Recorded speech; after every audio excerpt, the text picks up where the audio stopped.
രാത്രി നിസ്കരിക്കിൻ, തഹജ്ജുദ് നിസ്കരിക്കിൻ, തറാവീഹ് നമസ്കരിക്ക്. 8 റക്അത്താകുമ്പോൾ എവിടെ ഓടുന്നേ? എവിടെയൊക്കെ ഓടുക? നബിതങ്ങൾ നിസ്കരിച്ചിട്ടില്ല പോട്ടെ, സ്വഹാബാക്കൾ നിസ്കരിച്ചിട്ടുണ്ടല്ലോ, സ്വഹാബാക്കളെ പിൻപറ്റണമല്ലോ. എന്തിനാ ഈ ന്യായമായ മസലകൾ കണ്ടെത്തുന്നത്? നമുക്ക് കിട്ടുന്ന ഒരു സമയമല്ലേ. ഒരു 20 റക്അത്ത് നിസ്കരിച്ചുകൊണ്ട് എനിക്ക് എന്ത് സംഭവിച്ചു പോകുന്നു? ഈ 8 റക്അത്താകുമ്പോൾ എല്ലായിടത്തു നിന്നുള്ള ഇറങ്ങി ഓട്ടോ. എങ്ങോട്ടേക്ക് ഓടുക? ഈ ഒരു 10 ഒരു അരമണിക്കൂറും കൂടെ അള്ളാന്റെ മുന്നിൽ നിൽക്കാൻ നിനക്ക് എത്ര ലജ്ജയാ, നാണക്കേടാന്നോ? എന്താ ഹറാമാണോ ചെയ്യാൻ പോണത്? അല്ലെങ്കിൽ ഉമ്മത്ത് മൊത്തം ചെയ്യുന്ന മൊത്തം തെറ്റാ, ലലാലിയത്തിലേക്കാണോ പോകുന്നത്? ഒന്ന് ചിന്തിച്ചു നോക്കി. നമുക്ക് കിട്ടിയ ഒരു ചാൻസ് അല്ലേ. 1 റക്അത്ത് സുന്നത്ത് നിസ്കരിച്ച ഒരു ഫർളിന്റെ കൂലി കിട്ടൂലേ? സഹാബത്ത് നിസ്കരിച്ചുകൊണ്ട് വ്യക്തമായ തെളിവല്ലേ. ഉമർ റളിയല്ലാഹു അൻഹു നിസ്കരിച്ചല്ലേ. ഉമർ റളിയല്ലാഹു അൻഹു സഹാബിയുടെ പിന്നിൽ ഇമാമായിട്ട് നിന്ന് മഅ്മൂമായിട്ട് നിന്ന് 20 റക്അത്ത് തറാവീഹ് നമസ്കരിച്ചിട്ട് നബിയുനാ റസൂലുള്ളാഹി തങ്ങളുടെ ജീവിതത്തിൽ ഒരിക്കലെങ്കിലും ചെയ്യാത്തത് സഹാബാക്കൾ ചെയ്യുമെന്ന് നമുക്ക് വല്ല പ്രതീക്ഷയുണ്ടോ? ഒരിക്കലുമില്ല. അള്ളാന്റെ റസൂലിനെ വിട്ടുള്ള കളി സഹാബാക്കൾക്കില്ല. ആ സഹാബാക്കൾ നബിതങ്ങളുടെ താങ്ങും തണലുമാണ്.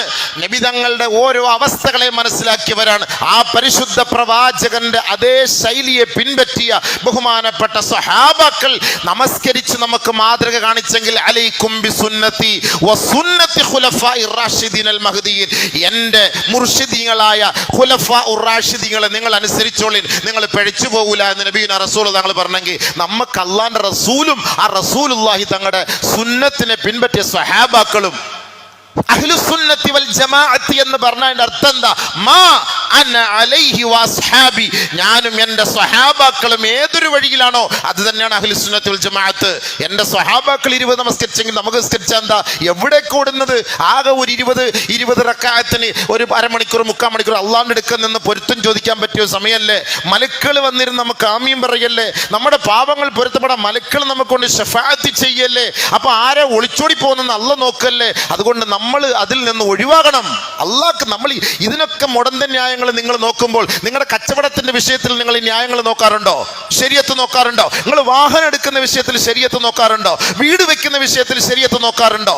കച്ചവടത്തിന്റെയും കുടുംബത്തിന്റെയും പ്രശ്നങ്ങൾ ശരീഅത്ത് നോക്കാറുണ്ടോ?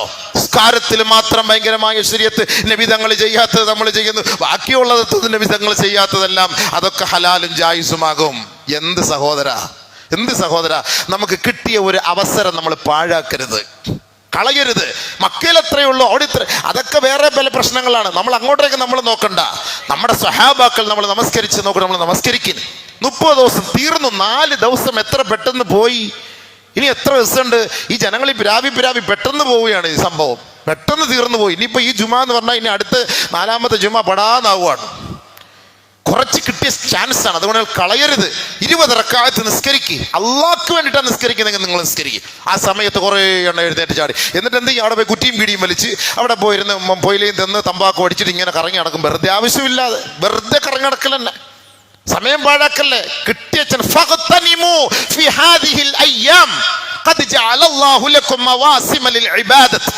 അള്ളാഹു നിങ്ങൾക്ക് തന്നിരിക്കുന്ന ഓഫറാണ്. ഈ മാസത്തില് ഉത്സവമാണ്, നിങ്ങളുടെ ഉത്സവമാണ്, 30 ദിവസത്തെ ഉത്സവമാണ്. ഇത് നിങ്ങൾ പാഴാക്കരുത്.